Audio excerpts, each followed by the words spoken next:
ممتاز صاحب پھر آپ ہی بات شروع کیجیے کہ یہ ہماری غزل اور ہماری جدید جو علامتی شاعری جس کو کہتے ہیں ان میں کیا اشتراک ہے یا کیا اختلاف ہے یا کیا رشتہ ہے یا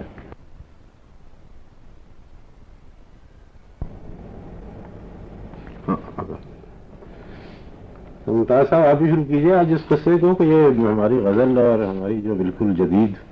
علامتی شاعری ہے ان دونوں کے بارے میں کون سے نکات ایسے ہیں جن پہ گفتگو ہونی چاہیے؟ جو بھی نقطہ آپ کے ذہن میں آئے بات شروع کیجیے۔ یہ اصل میں اس وقت تو میرا خیال ہے کہ مسئلہ یہ ہو سکتا ہے کہ جن معنوں میں کہ ہمارے شعراء کہتے ہیں کہ ہم نئی علامتیں استعمال کر رہے ہیں، کیا واقعتاً وہ نئی علامتیں ہیں،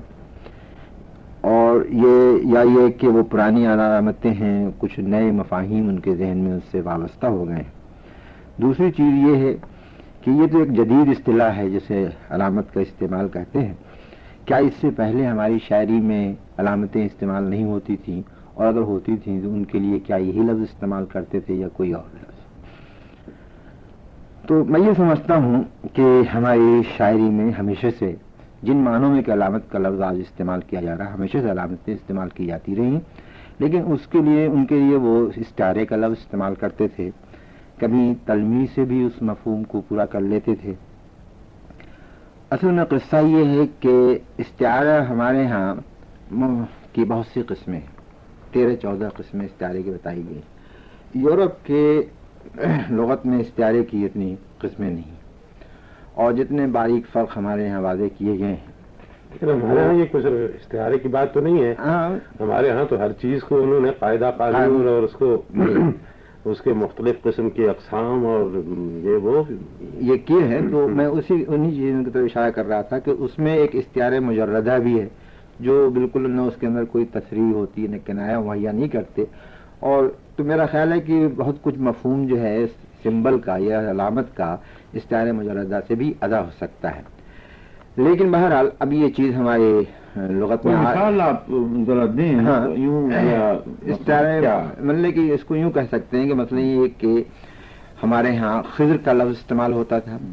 تو اگر خضر کے اس واقعے سے کیا خضر نے سکندر سے اب کسی رہنما کرے کوئی، تو اس میں تو تلمیح ہے، لیکن اگر غالب یہ کہیں وہ زندہ ہم ہیں کہ ہیں روشناس خلق ہے خضر، نہ تم کی چور بنے عمر جاویداں کے لیے،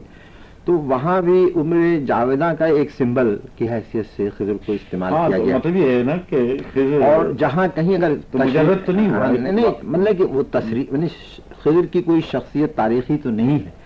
یعنی آپ یہ نہیں کہہ سکتے جیسے حضرت یوسف علیہ السلام کی تاریخی شخصیت ہے، تو باوجود اس کے کہ حضرت یوسف علیہ السلام بھی بطور سمبل کے استعمال ہوتے رہے حسن، مکمل حسن کے، لیکن جناب خضر تو ہمارے ہاں ایک تاریخی شخصیت بھی نہیں ہے، اساطیری شخصیت ہے،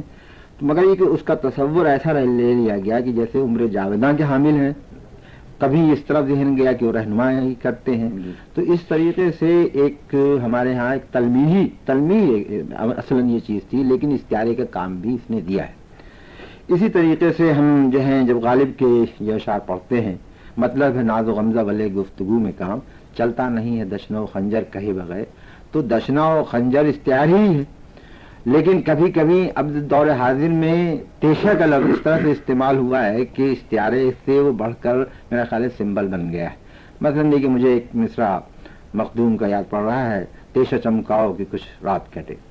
تو تیشہ چمکاؤ وہاں ایک علامت ہے عملی زندگی کی طرف۔ تو یہ جو فرق تھوڑا سا ہے جو استعارے اور تیشے کا یا یہ تلمیح میں جو فرق ہو گیا ہے، میرا خیال ہے کہ اس میں ہم کو ذہن میں رکھنا چاہیے کہ عمومیت سمبل میں بنسبت استعارے کے زیادہ ہوتی ہے۔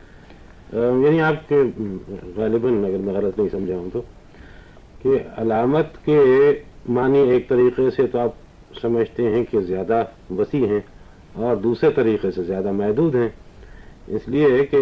استعارہ جو استعمال ہوا، کوئی یہ خضر کا استعارہ آپ لے لیجیے، اس کو آپ علامت بھی کہہ سکتے ہیں، سمبل بھی کہہ سکتے ہیں، اگر تو وہ ایک مخصوص معنی میں استعمال ہوا پھر علامت ہے، اور اگر اس ایک مخصوص معنی کے علاوہ اور بھی معنی ہیں،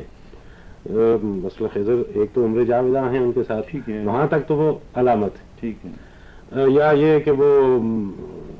آب حیات کا کچھ ان سے ہے، جی وہاں تک بھی علامت ہے. اب اگر کسی نے آب حیات میں اور معنی ڈال دیے اور عمر جاویدان میں بھی اور معنی ڈال دی، یعنی یہ ان چیزوں کو استعارہ بنا دیا، تو پھر وہ علامت سے استعارہ ہو جائے گا. یعنی ایک ہی لفظ جو ہے نہیں. اب مثلا دل کا جہاں تک علامت بننے کا تعلق ہے، مثلا اقبال کی خضر راہ میں وہ وہاں ایک علامت ہے. بہت سی ایسی چیزیں جو عام طور پر مثلا وہاں نہ خضر کی عمر دراز سے کوئی تعلق ہے اور نہ خضر کی آب حیات کی تلاش سے کوئی تعلق ہے، بلکہ گویا مستقل بینی اور دور بینی اور ان چیزوں کا علم جو موسیٰ کے سامنے موسیٰ کا علم بھی جہاں ہے، یہ ساری چیزیں. تو وہ ایک اگر آپ اسے کہنا چاہیں سمبل اسے مانا جائے گا، اسے سمبل ہی کہا جائے گا، استعارہ نہیں کہا جائے گا. وہ کیا یہ کہنا صحیح ہے کہ ہماری جو قدیم غزلیہ شاعری ہے اس میں استعارہ محدود ہے؟ محدود ہے ان معنوں میں کہ آپ استعاروں کو، جو بھی استعارے اس وقت رائج تھے، اول تو یہ ہے کہ استعارے جتنے بھی ہیں وہ ایک حد تک چونکہ مسلمہ ہیں، اس لیے قریب قریب مقرر ہے کہ یہ یا استعارہ آپ استعمال کر سکتے ہیں. گل اور بلبل اور چاند اور شیر اور یہ چند ایک مقررہ استعارے تھے جن کو آپ استعمال کر سکتے تھے. حالانکہ استعمال میں تو آپ کے پاس اختیارات تھے کہ آپ جیسے جی چاہیں استعمال کریں، لیکن آپ ہر چیز کا استعارہ نہیں بنا سکتے تھے. تو ایک تو غالباً یہ فرق آیا ہے غالب کے بعد، اس لیے کہ مرزا غالب نے اس میدان میں سب سے پہلے قدم رکھا کہ یہ جو استعارے ہیں صرف یہی استعارے نہیں ہیں بلکہ ہر چیز کا استعارہ بن سکتا ہے. یعنی زبان بجائے خود استعارہ ہے. میز جو ہے وہ میز تھوڑی ہے، تو ایک صوت ہے جس کو آپ میز کے لیے استعارہ کرتے ہیں. اور میں سمجھتا ہوں کہ ہماری جو قدیم شاعری اور جو مشرقی شاعری ہے اس میں یہ بہت ایک بنیادی فرق ہے کہ وہاں پہ کوئی استعارہ مقرر نہیں ہے. وہاں پہ ہر لفظ جو ہے اس کو آپ بجائے اس کے لغوی معنی میں استعمال کرنے کے آپ استعارے کے طور پہ استعمال کر سکتے ہیں. ہمارے ہاں اس سے پہلے یہ آزادی نہیں تھی. یہ غالباً غالب کے بعد حال ہی میں اس کا استعارے کا جو ہے میدان اس کو وسعت میں دیکھیں. ڈاکٹر صاحب میرا خیال یہ ہے کہ ایسی بات نہیں تھی. یہ تو ضرور ہے کہ معنویت میں فرق پیدا ہوا ہے قدیم استعاروں میں اور جدید علامات میں، اور وہ غالباً اس لیے ہوا ہے کہ استعارے کا یا شاعری میں اور بھی زبان کے جو ذرائع استعمال کیے جائیں اظہار کے لیے، ان کا براہ راست اس عہد سے اور اس معاشرے سے تعلق ہوتا ہے، تو بدلے ہوئے حالات میں بدلنا چاہیے. مثلا مثال کے طور پر مجنوں اور دیوانہ اور داشت، یہ سب ہمارے یہاں سمبلس تھے ایک خاص قسم کے لیے. عام غزل گو شعراء کے یہاں بظاہر مثلا غزال کو اگر آپ لیں تو یہ کوئی ایسا سمبل نہیں ہے جس کی کوئی سیاسی اہمیت یا کوئی سیاسی معنویت اس میں ہو. لیکن جب تذکرہ نویسوں نے لکھا ہے کہ یہ شعر اس موقع پر فلاں شاعر نے پڑھا، موضوع نے سراج الدولہ کی شکست اور اس کے وفات کے بعد کے غزالاں تم تو واقف ہو، کہو مجنوں کے مرنے کی، دیوانہ مر گیا آخر کو ویرانے پہ کیا گزری. تو اس میں جتنے بھی یہ استعارے ہیں ان کی معنویت بالکل بدل گئی ہے مجنوں کے گویا ہمارے عام استعارے سے، یا لیلا کے عام استعارے سے، یا غزال کے یا دشت کے استعارے سے. تو میں سمجھتا ہوں کہ معنویت میں فرق ہوتا رہا ہے. صرف ایک بات ہے جو مجھے نظر آتی ہے بنیادی طور پر قدیم استعارے اور جدید علامتیت جیسے یا علامت کہتے ہیں اس میں، اور وہ یہ ہے کہ ہمارے یہاں استعارے کا یا تشبیہ کا یا تلمیح کا ان سب کا تھا مقصد اظہار میں جامعیت پیدا کرنا. یعنی بجائے اس کے کہ آپ صفات کی تفصیل میں جائیں، آپ اسے تشبیہ سے یا استعارے سے بیان کر دیتے تھے یا تلمیح سے بیان کر دیتے تھے. تو گویا مقصد استعارے کا تھا اظہار اور ابلاغ. لیکن میں سمجھتا ہوں کہ جسے جدید علامت کہا جاتا ہے وہاں بجائے ابلاغ یا اظہار کے اخفاء مقصود ہے، کہ کوئی ایک ایسا پردہ ڈالنا یا ایسی کوئی آڑ لینا یا ایسا کوئی انداز اختیار کرنا گفتگو کا کہ اپنے طور پر شاعر جو کچھ کہنا چاہتا ہے یا فنکار جو کچھ کہنا چاہتا ہے اس کی معنویت تک پہنچنے کے لیے تھوڑی سی جدوجہد کرنی پڑے اور اس میں امکان رہے ذرا سا اس قسم کا جیسے ہمارے ایام گوش والا کے دور میں تھا. لیکن ڈاکٹر صاحب یہ تو غالباً ہماری غزل میں ہمیشہ سے ہی تھا, ہمیشہ سے. یعنی اخفاء کا پہلو جو تھا وہ تو اس زمانے میں چونکہ بہت سے مسائل ایسے تھے جن کے بارے میں شاعر براہ راست بات نہیں کر سکتا تھا. میں سمجھتا ہوں غالباً غزلی ایجاد اسی کے لیے ایجاد کی گئی تھی کہ وہ مسائل معاشرے کے, کیونکہ آخر وہ تو بادشاہوں کا زمانہ تھا, بات بات پہ گردن اڑا دیتے تھے. چنانچہ جن چیزوں سے ان کو نہایت شدت سے اختلاف تھا اس کے لیے انہوں نے کئی شیخ کا استعارہ بنا لیا, کئی قاتل کا بنا لیا, کئی, اور اخفاء سے ارچن کو اخفاء بھی نہیں تھا, اس لیے کہ وہ بات تو پہنچ جاتی تھی لوگوں تک پہنچ جاتی, لیکن یہ ہے کہ اس پہ کوئی انگلی نہیں رکھ سکتا تھا. میں سمجھتا ہوں کہ آج بھی بنیادی صورت وہی ہے کہ آج بھی بہت سی باتیں جو سیدھے طریقے سے نہیں کہی جا سکتی, اور ان کو آپ یہ بیچ میں ایک استعارے کا پردہ رکھ کے اور علامت کا پردہ رکھ کے مگر پردہ رہے. آپ ٹھیک ہے. اب یہ صورت پیدا ہوئی ہے کہ اصل میں بڑا فرق کو دونوں کے فرق کو واضح کرنا ذرا کبھی کبھی مشکل بھی ہو جاتا ہے. جیسے میں بتلایا کہ ہمارے یہاں استعارے کو اتنے بہت سے طریقوں سے استعمال کیا گیا کہ اکثر وہ علامت کے مفہوم کو ادا کرتا ہے. تو ہر علامت جو ہے یا استعارہ اس میں ایک اخفاء کا پہلو تو ضروری ہے, کیونکہ اس میں تو ایمائیت ہوتی ہے, تو وہ چیز تو اہم نہیں ہے. لیکن دور حاضر میں پہلے ہمارے ہاں جتنے بھی سمبلز کہیے یا اس طرح کے لفظ استعمال ہوتے تھے تو ان کی ایک ہمگیریت ہوتی تھی, یعنی عالمگیریت ہوتی تھی. فوراً ان کے پڑھنے کے بعد ذہن ہمارا وہ منعطف ہو جاتا تھا کہ اس کا مفہوم یہ ہے, اور غالباً اسی سے یہ نتیجہ نکالا جائے گا کہ وہ مفاہیم جب متعین ہو گئے تو پھر اس میں وہ ایک لچک کی کمی سی پیدا ہو گئی. دور حاضر میں جو کہ رومانوی شاعری کے جلوں میں یہ چیز خاص طریقے سے سمبولک پوئٹری آئی, تو اس میں ایک چیز لفظ استعمال کیا انہوں نے, پرسنل سمبلز. یعنی کچھ سمبلز ایسے جو یونیورسل کہلائیں گے, جن کی طرف کی عام طور پر ذہن چلا جاتا ہے اور وہ قدیم سے استعمال ہوتے آئے ہیں, اور اس کے جو تلازمات معنوی ہیں وہ متعین ہیں, لیکن کچھ پرسنل انہوں نے بنائے. تو اس کے بارے میں جیسے ڈاکٹر صاحب نے کہا کہ بالکل صحیح کہا, جیسے میلارمی وغیرہ نے کہ ایسے سمبل استعمال کیے کہ جن کے معنی تک ہم نہیں پہنچ سکتے ہیں, اور وہ ان کے ذہن کی اپنی تخلیق ہے. اسی طریقے سے دور حاضر میں جب فرائڈ کے نظریات سے متاثر ہو کر خواب کی ٹیکنیک پر نظمیں لکھی جانے لگیں, تو جس طرح سے خواب میں بہت سی چیزیں ایسی ظاہر ہوتی ہیں جو کہ بظاہر ہوتی تو کچھ اور ہے لیکن اشارہ کرتی ہیں کسی اور چیز کی طرف. اسی طریقے سے انہوں نے خواب کی ٹیکنیک پر بہت سے الفاظ ایسے استعمال کیے, مثلا میرا جی نے اپنے نظموں میں استعمال کیا کہ جو بظاہر وہ کوئی سمبل نہیں معلوم ہوتے, یعنی اونچا مکان یا پنچھی کا لفظ اس طریقے کا, لیکن ان کے ذہن میں اس کے مفہوم جو ہے بالکل مختلف تھے. تو اس طرح سے ایک رواج پیدا ہوا ہمارے ہاں کہ جس کو شخصی علامت کہیں گے یا پرسنل سمبلز کہیں گے ان کے استعمال کا. اور یہ چیز جو ہے اسے ہماری شاعری نے ابھی تک قبول نہیں کیا ہے, کیونکہ ہماری شاعری کی روایت ہمیشہ ایسی رہی ہے کہ بھائی ایک کہے اور دوسرا سمجھے, اور یہ جو کہ ایک مقفل شاعری اور اس کی کلید بھی اس شاعر کے پاس ہے, اور جب تک کہ اس سے ہم قرض نہ لیں اس کی کنجی کو تب تک اس شاعری تک نہیں پہنچ سکتے. تو یہ کامیاب تو نہیں ہوئی ہے, لیکن یہ اس کی شروعات ہماری شاعری میں ضرور ہے. اور دور حاضر میں جو نظمیں بالخصوص لکھی جانے, کیونکہ غزلوں میں تو ذرا اس امکان کم ہو جاتا ہے, لیکن نظموں میں لوگ پرسنل سمبل استعمال کر رہے ہیں. ہاں میرے خیال میں ابھی یہ تو نہیں کہا جا سکتا کہ اس کا رواج ہو گیا ہے. یہ جیسے آپ نے کہا کہ البتہ اس کی ابتدا ضرور ہوئی ہے, اور وہ غالباً دو وجہ سے ہے. ایک تو یہ ہے کہ مغربی اثرات جو ہیں وہاں پہ جس قسم کا شعر لکھا جاتا ہے وہ 10, 15, 20 برس کے بعد ہمارے ہاں اس اثرات وہ پہنچتے ہیں, یا وہاں پہ بعض اوقات کوئی تاریخ ختم ہو چکی ہوتی ہے جس وقت ہمارے ہاں پہنچتی. تو یہاں پہ میں سے بعض لوگ یہ سمجھتے ہیں کہ بھی اپنے آپ کو سب سے زیادہ روشن دماغ ثابت کرنے کی ایک صورت یہی ہے کہ وہاں کی کسی تحریک کا تتبع کیا جائے. نہیں, یہ نہیں ہے کہ ہر کوئی ایسا کرتا ہے. کیا خیال ہے آپ کو پھر جن لوگوں نے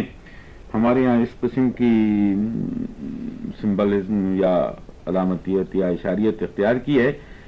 فی الواقع اور فی الاصل ان کے سامنے اس شاعری کے نمونے تھے اور اس کو پڑھا تھا، یا میں یہ سنی سنائی بات کیا؟ یعنی بظاہر مجھے کوئی بڑا گہرا رشتہ تحریک سے نظر نہیں آتا صاحب. وہ رشتہ آپ صحیح فرما رہے ہیں کہ وہ رشتہ اتنا گہرا نہیں ہے اور اتنا گہرا ہو بھی نہیں سکتا، اس وجہ سے کہ آخر وہاں پہ اگر کوئی تحریک چلتی ہے تو اس تحریک کا ایک ماحول ہوتا ہے، اس کے بہت پس منظر سے بہت سی چیزیں ہوتی ہیں. ہمارے ہاں تو اس کا کوئی ایک پہلو پہنچتا ہے اور اس پہلو کو اپنا کے، یہ نہیں میں کہتا کہ وہ ہمیشہ جو بھی شاعر یہ کرتا ہے وہ محض تصنع کے لیے کرتا ہے، وہ بعض اوقات اس میں خلوص بھی ہوتا ہے، لیکن وہاں پہ جس قسم کی مثلا آج کل وہاں پہ جس قسم کی تحریکیں چل رہی ہیں، اینٹائی ناول اور اینٹائی پوئٹری اور اینٹائی یہ اور اینٹائی وہ، اب وہاں پہ تو چونکہ اس کے پیچھے ایک ارتقاء ہے مختلف عوامل کا جس سے کہ وہ چیز پیدا ہوتی ہے. ہمارے ہاں وہ نہیں ہے. ہم جب اس چیز کو پکڑتے ہیں تو چونکہ اس کا سیاق و سباق نہیں ہے ہمارے ہاں، اور نتیجہ اس کا یہ ہوتا ہے کہ فضا پیدا ہو جاتی ہے. لوگ حالانکہ وہ نقالی نہ بھی ہو، نہیں نقالی تو یوں نہیں ہوتی کہ اصل نمونے ان کے سامنے ہوتے ہی نہیں، یعنی نقالی نہ ہو، لیکن یہ کہنا کہ وہ پڑھتے ہی نہیں ہے، بغیر پڑھے ہوئے ایسا کرتے ہیں، یہ پڑھتے بھی ہیں، یہ نہیں ہے. نہیں ہوتا یہ ہے کہ چونکہ وہ جو کچھ بھی علاوہ ان لوگوں کے جو کہ رہتے ہی ہیں وہاں پہ، ان کی ذرا گہری نظر ہے. یہ اس سے اب ایک مسئلہ نیا پیدا ہوتا ہے جی کہ دو طرح کے استعمال ہیں. ہمیں ڈاکٹر صاحب نے فرمایا کہ بھائی استعارے میں تو نئے معنی، یا یہ کہ اس کا ہم سیاق و سباق بدل دیں تو نئے معنی تو پہلے بھی نکال لیتے تھے، لیکن میں یہ سمجھتا ہوں کہ اب استعاروں میں جتنی لچک اس زمانے میں پیدا ہوئی ہے اور ہمارے غزل گو شعراء نے استعمال کیا ہے اتنی لچک پہلے نہیں تھی. اور ہمیں وہ اس چیز کو نہ بھلانا چاہیے کہ جب وہ ناز و غمزہ کا لفظ کے لیے دشنا اور تیر اور اس طرح کا، تو ان کا مفہوم یقیناً ناز و غمزہ ہی ہوتا تھا، اور ناز و غمزہ سے ماسوا اور دوسرے چیزوں کی طرف ان کا تصور نہیں جاتا تھا. لیکن دور حاضر میں ہم نے دیکھا کہ اگر دشنے کا لفظ لائے گا تو اس سے مختلف اور بھی معنی پیدا کر لیں گے، یا اگر دیوار کا تصور ہوگا یا سائے کا تصور ہوگا تو وہ بہت کافی بدلا ہے. تو ہمیں یہ نہیں دیکھنا چاہیے کہ آیا اس کی کوئی تاریخ ملتی ہے کہ نہیں. یہ تو صحیح ہے کہ تاریخ ملتی ہے، لیکن جس قدر زیادہ آزادی اس زمانے میں استعاروں کے استعمال میں ہوئی ہے، اس حد تک کہ وہ اب یہ الفاظ صحرا، دشت، سایہ اور دھوپ، یعنی یہ بذات خود جو ہیں یہ ایک سمبل علامتیں بن گئی ہیں ہماری غزل میں. اسی طرح سے فیض صاحب کی شاعری میں بھی بہت سے جو کوئے یار کا تصور، یا تو یار کو زندگی کو وطن کا تصور، یعنی کوئے یار سے مراد وطن کی گلی، اور پہلے جو ہے وطن کا تصور کبھی کوئے یار میں نہیں، محبوب کی گلی کا تصور تھا. تو اس طرح کی جو ایک تبدیلی پیدا ہوئی، میں سمجھتا ہوں کہ یہ ایک خوشگوار تبدیلی ہے، کیونکہ شاعر کے ذہن کو جب تک آزادی نہ ملے اظہار کے لیے اور استعاروں کو زیادہ سے زیادہ معنی دینے، وسعت پیدا کرنے، عمومیت پیدا کرنے میں، تب تک شاعری غالباً کی نہیں جا سکتی. وہ غالباً جہاں تک استعارے کا تعلق ہے وہ تو صحیح ہے کہ اس میں بہت سی تبدیلیاں ہوئی ہیں، وسعت پیدا ہوئی ہے، لیکن میرا خیال یہ ہے کہ جہاں تک علامتوں کا تعلق ہے ان کے مفاہیم میں تو ضرور تبدیلیاں ہوئی ہیں، لیکن ان کی کچھ تعداد میں ویسا اضافہ نہیں ہوا جیسا کہ استعارے میں ہوا ہے. کیونکہ اب بھی آپ دیکھیے، یہ جیسے آپ فرما رہے ہیں کہ بے دشت ہے یا سیاد ہے یا قفص ہے یا گل ہے یا چمن ہے یا رات ہے یا سحر ہے یا چاند ہے، یہ سارے استعارے جو ہیں اب ان کے معنی قطعی مختلف ہو گئے ہیں اس زمانے سے جبکہ یہ وضع کیے گئی تھی یہ علامتیں. اور اب ان میں سے بہت سے الفاظ جو ہیں وہ خالص سیاسی علامتیں ہیں، سیاسی مفہوم میں استعمال ہوتی ہیں. نئی علامتیں جو وضع ہوئی ہیں ان کی تعداد بہت کم ہے. ایک تو میں سمجھتا ہوں کہ علاوہ علامہ اقبال کے کلام کے شاہین ہے مثلا، حالانکہ یہ لفظ تو پہلے موجود تھا لیکن علامت کے کلام موجود نہیں تھا. یا جیسے آپ کہہ رہے ہیں جزوی طور پر تھا، یعنی یہ کہ شہباز کا جو ذکر ہمارے داستانوں میں آتا ہے، ہما کا لفظ ہمارے ہاں لفظ پہلے تو جزوی طور پر ہے، لیکن یہ شہباز اور شاہین تو بالکل یہ بالکل نئی چیزیں ہیں، جزوی ہیں. ان کی صفات. اور ایک میں سمجھتا ہوں کہ اقبال نے اور بھی بہت سی علامتیں ہمارے ہاں پیدا کی ہیں جو کہ خالص جن کو پرانے زمانے میں اور اب بھی شاید تلمیحی کہنا چاہیے، شاید علامت نہیں کہنا چاہیے. مثال کے طور پہ حسین، کوفہ، عراق، کعبہ، سومناتھ، کعبہ، سومناتھ، ان میں سے سوائے ایک آدھ کے اب سوال یہ ہے کہ آیا نئے سمبلز یا نئی علامتیں ہماری شاعری میں اگر نہیں آ رہی ہیں تو ان کی تنگی کی وجہ سے کہیں ایسا تو نہیں ہماری شاعری کا ارتقا رک جائے؟ میرے خیال میں تو علامت تو ہمیشہ ایک عرصے کے بعد جا کے قبول ہوتی ہے، کیونکہ اگر وہ نہیں ہو، جیسے آپ کہہ رہے تھے کہ لوگوں نے شخصی علامتیں اس قسم کی پیدا کی ہیں جو کہ لوگوں تک ٹھیک طریقے سے ان کا ابلاغ نہیں ہوتا، تو علامت تو اس وقت علامت بنتی ہے جب کہ وہ معروف ہو جائے، جب لوگ سمجھیں کہ بھئی یہ اس چیز کی علامت ہے. استعارے کی بات دوسری ہے. تو میں یہ سمجھتا ہوں کہ اس دور میں جو ہمارا معاشرہ ہے، اس معاشرے کا اور ہمارے پرانے جو معاشرہ تھا، درباری معاشرہ، اس میں اس قدر بنیادی تبدیلیاں آ گئی ہیں کہ نئی علامتوں کو وضع کرنا تو آسان ہے، لیکن نئی علامتوں کو لوگوں تک پہنچانا آسان نہیں ہے. اور ابھی غالباً یہ نہیں ہے کہ علامتیں وضع نہیں ہو رہی ہیں، بلکہ وہ ابھی تک شخصی علامتیں ہیں جیسے آپ نے کہا، اور ان کو عمومی علامتیں بننے میں شاید کچھ دیر لگے گی. تو مثلا جیسے رصدگاہ کا لفظ ہے کہ اب رصدگاہ کا ایک سمبل استعمال ہونے لگا ہے جس میں کہ ایک پوری دنیا کے جو فضا کا علم جہاں سے ہوتا ہے، یعنی جس میں ایک طرح کی وسیع بیداری کا تصور پیدا کرتے ہیں. یا یہ کہ ہوائیں چل رہی ہیں یا یہ ہوا ایسی چلی تو ہوا کہہ کے ایک کرنٹ، ایک سیاسی خیال یا کوئی تحریک کا بھی تصور پیدا نہیں. لیکن اس میں غالباً فیض صاحب کی مراد یہ تھی کہ شخصی سمبلس مثلا بہت سے اکبر نے بنائے، مثلا سید، وہ ایک خاص ریفرنس میں تھا، اس زمانے میں عام ہو گیا، گرچہ یہ ان معنوں میں جن میں انہوں نے استعمال کیا ہے کہ کونسل میں بہت سید، مسجد میں فقط جمن، یہ اکبر ہی نے استعمال کیا اور لوگوں نے سید کو ان معنوں میں نہیں استعمال کیا. شخصی ہونے کے باوجود ان میں چونکہ براہ راست ابلاغ تھا ایک بڑے وسیع تر دائرے میں، ایک خاص ماحول میں، اس لیے یہ چلی. اس کے بعد وہ ماحول بدلا، وہ حالات بدلے، تو وہ بات وہاں سید اور جمن اور دھمن جو ہیں یہ تو مطلب کہ ہمارے ہاں پہلے سے بھی جی نہیں، ان معنوں میں آپ کہیں بتا دیں، مطلب کہ طبقاتی ایک تفریق کا سوال اس میں ہے. ٹھیک ہے. تو مگر یہ کہ اس میں اب آج کل کے نئے شعراء کر رہے ہیں، مطلب یہ کہ کچھ چیزیں لا رہے ہیں، لیکن جیسا فیض صاحب نے کہا نا کہ ان میں جب تک کہ ابلاغ مکمل نہ ہو جائے یا ایک رشتہ سامع اور شاعر کے درمیان اس لفظ سے متعلق قائم نہ ہو جائے، اس وقت تک وہ اتنے مقبول نہیں ہوتے. لیکن اس میں تو مشکل یہ ہے نا، مگر عمل تخلیق تو اسی طرح سے ہوتا ہے. لیکن وہ آج کل تو ایک مکتب فکر کا ایسا ہے شعراء میں جو کہتے ہیں کہ ہم تو ابلاغ کے لیے قائل ہی نہیں. اچھا، ایک تو یہ مسئلہ ہے. دوسرا مسئلہ یہ ہے کہ میں یہ سمجھتا ہوں کہ صرف وہی علامتیں مقبول ہو سکتی ہیں اور معروف ہو سکتی ہیں جن کا تعلق کسی کی ذات سے نہ ہو، محض ذات سے نہ ہو، بلکہ جو بھی معاشرے کا نقشہ ہے اس میں جو عوامل ہیں اگر تو ان سے وہ متعلق ہو، جیسے کہ آپ نے فرمایا اکبر کا کہ بھئی وہ لوگ فوراً سمجھ گئے کہ یہ اس کا جو اس زمانے کا معاشرہ ہے اس میں جو مسائل پیدا ہوئے انہوں نے اس کے بارے میں علامتیں استعمال کی، تو اونٹ کی علامت لیں آپ، فوراً پہنچ گئے. اسی طریقے سے آج کل کے معاشرے میں جو آج کل کے معاشرتی مسائل ہیں ان کے بارے میں اگر صحیح علامت بنائی جائے، صحیح سے میری مراد یہ ہے کہ جس کا مفہوم پہنچ جائے لوگوں تک، تو وہ تو لوگ فوراً قبول کر لیں گے. لیکن اگر میں اپنے جو ذاتی میری چھوٹی موٹی الجھنیں ہیں اور میرے کچھ چھوٹے موٹے میرے دماغ میں کئی طرح کے الجھاؤ ہیں، ان الجھاؤں کی میں بنانے شروع کروں، ان کی علامتیں بنانی شروع کروں تو ظاہر لوگوں تک نہیں پہنچیں گے.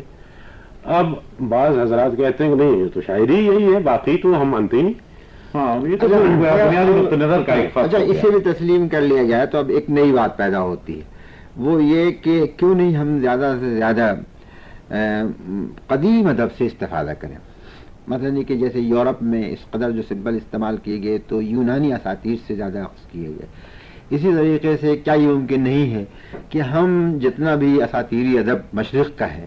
ہم اس اساطیری ادب سے استفادہ کر کے اور کچھ نئے سمبلس اور بھی بشمار ہیں. میں اساطیر ہی کی بات نہیں ہے، یعنی ہمارے تاریخ سے بھی بہت کچھ لیا گیا ہے. اب آپ مسلم اقبال کے دیکھیں، اس میں پرویز ہے اور سنجر ہے اور تغرل ہے اور بایزید ہے، وہ بھی حصہ ہے،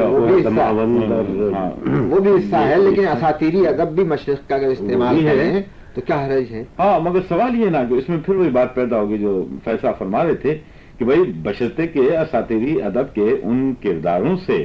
اتنا ابلاغ ہو جاتا ہو اور لوگ ان سے اتنے واقف ہوں کہ آپ وہ استعمال کریں تو ان کا ذہن ہماری غزل میں کنہیا کا لفظ آیا ہے. ٹھیک ہے، ہماری غزل میں کنہیا کا لفظ آیا ہے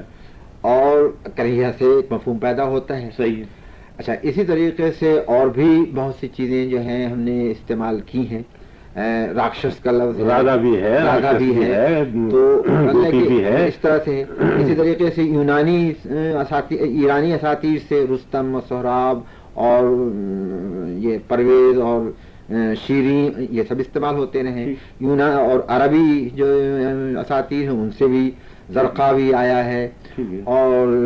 دوسرے اور بھی نام آئے ہیں جو کہ قیس ہے، یعنی ساری چیزیں ہیں. تو کچھ وسعت دینی چاہیے. میرا خیال ہے کہ اگر وسعت دیں گے یہ آپ کر سکتے ہیں. اساطیر سے بہت سے ملیں گے ایسے الفاظ بھی اور علامتیں بھی جن کو ہم استعمال کر سکتے ہیں، لیکن یہ ذہن میں رکھنا چاہیے کہ یہ بہر صورت ایک بہت محدود میدان ہے، کیونکہ زبان تو ہمیشہ آگے چلتی ہے نا، پیچھے کی طرف تو نہیں جاتی. اور دوسری بات یہ ہے کہ اساطیر کا وہ حصہ، مثلا آپ کوئی علامت اساطیر سے لائیں، لیکن اگر آپ کے جو مخاطبین ہیں وہ اس پورے قصے سے واقف نہیں ہیں، اس پورے استعارے اور علامت سے واقف نہیں ہیں، تب تو وہ آپ کو بالکل ذاتی اور شخصی ہو کر مگر یہ کہ دیکھیے کہ یورپ میں بھی ان دنوں گریک میتھالوجی کا اثر بڑھ گیا ہے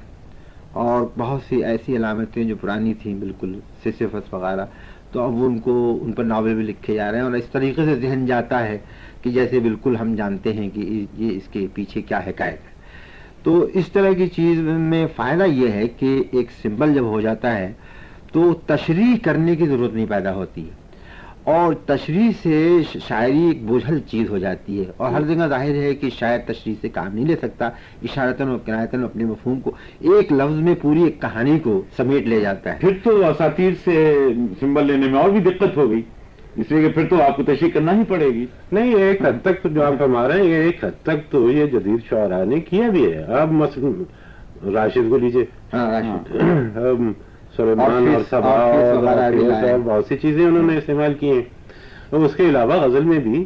نئے معنوں میں مثلا مصر ہے اور یوسف ہے، وہ نئے معنوں میں لوگوں نے استعمال کیے ہیں.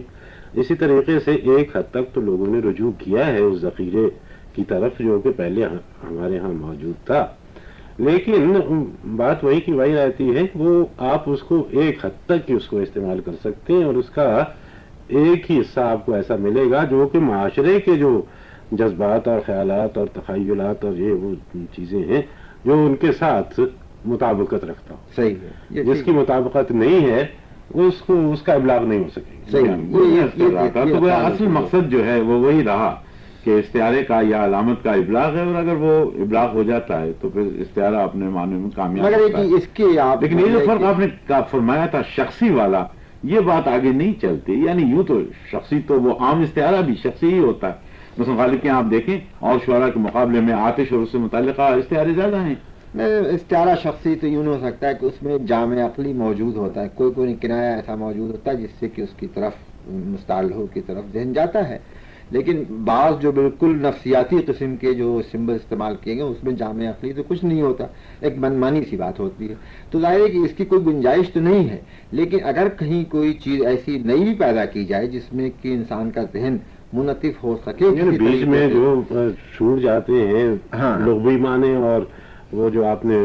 استعارے کے معنی استعمال کیے اس کے بیچ میں جو منزلیں ہیں وہ اگر وہ طے ہو گئی تو ابلاغ ہو گیا، نہیں طے ہوئی تو نہیں ابلاغ ہوا.